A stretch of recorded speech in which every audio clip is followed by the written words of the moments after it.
Welcome to ఉద్వి food and arts. ఇవాల్టి మన special recipe bread gulab jamun. ముందుగా మీరు మా ఛానల్ మొదటిసారి చూస్తున్నట్టయితే వెంటనే సబ్స్క్రైబ్ చేయండి. మా వీడియోస్ మీకు నచ్చినట్టయితే లైక్ చేసి షేర్ చేయండి.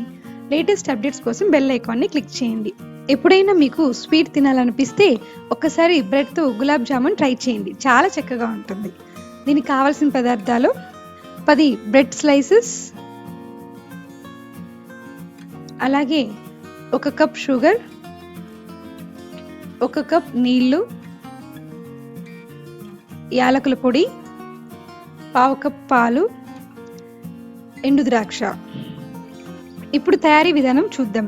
ముందుగా బ్రెడ్ పీసెస్ని తీసుకొని దాని ఎడ్జెస్ని ఈ విధంగా కట్ చేసుకోవాలి. తర్వాత వాటిని చిన్న ముక్కలుగా కట్ చేసుకొని ఒక బౌల్లోకి తీసుకోవాలి.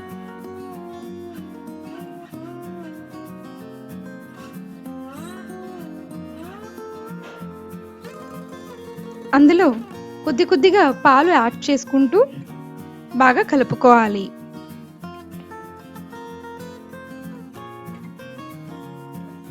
ఈ విధంగా ముద్దలా చేసుకొని ఒక 10 నిమిషాల పాటు పక్కన పెట్టుకోవాలి. ఈలోగా పాన్ పెట్టుకుని అందులో 1 కప్ చక్కెరకి 1 కప్ నీళ్లు యాడ్ చేసుకొని షుగర్ సిరప్ రెడీ చేసుకోవాలి.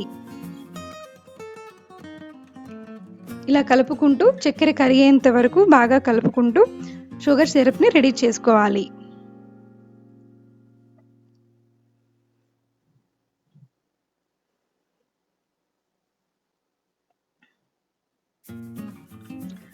దీనికి తీగ పాకం అవసరం లేదండి, కొద్దిగా స్టిక్కీగా వస్తే చాలు.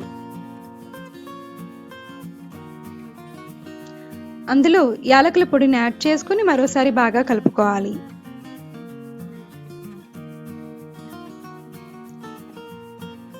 తర్వాత చేతికి నెయ్యి కానీ లేదా నూనె కానీ అప్లై చేసుకుని గులాబ్ జామున్స్ మీకు కావాల్సినంత సైజులో చిన్న బాల్స్ లాగా రెడీ చేసుకోవాలి. ఇలా చిన్న బాల్స్లో రెడీ చేసుకుని మధ్యలో ప్రెస్ చేసుకుని వాటి మధ్యలో ఎండు ద్రాక్షని యాడ్ చేసుకుని మరలా బాల్స్ లాగా ప్రిపేర్ చేసుకుని పక్కన పెట్టుకోవాలి.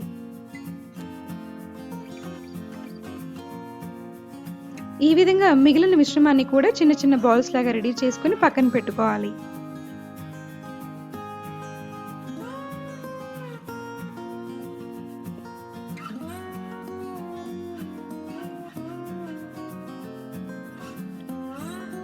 తర్వాత డీప్ ఫ్రైకి సరిపడా ఆయిల్ యాడ్ చేసుకుని ఆయిల్ వేడైన తర్వాత మీడియం ఫ్లేమ్లో మనం ప్రిపేర్ చేసుకున్న బాల్స్ని యాడ్ చేసుకుని గోల్డెన్ బ్రౌన్ కలర్ వచ్చేంత వరకు వేగనివ్వాలి.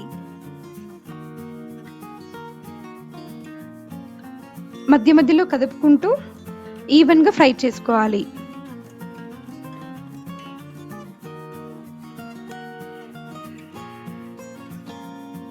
ఇలా గోల్డెన్ బ్రౌన్ కలర్ వచ్చేంత వరకు ఫ్రై చేసుకున్న తర్వాత పక్కన ప్లేట్లో తీసుకొని గోరువెచ్చగా అయ్యేంత వరకు చల్లారనివ్వాలి.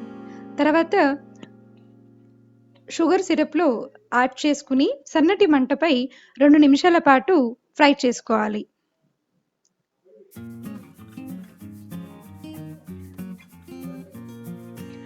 రెండు నిమిషాల పాటు సన్నటి మంటపై ఫ్రై చేసుకున్న తర్వాత స్టవ్ ఆఫ్ చేసి 2 గంటల పాటు అలాగే నాననివ్వాలి. 2 గంటల తర్వాత సర్వ్ చేసుకుంటే మన juicy bread gulab jamun ready అయిపోయినట్టే. మీరు చూసారు కదా, ఈ వీడియో మీకు నచ్చినట్టయితే లైక్ చేసి షేర్ చేయండి. Thank you for watching.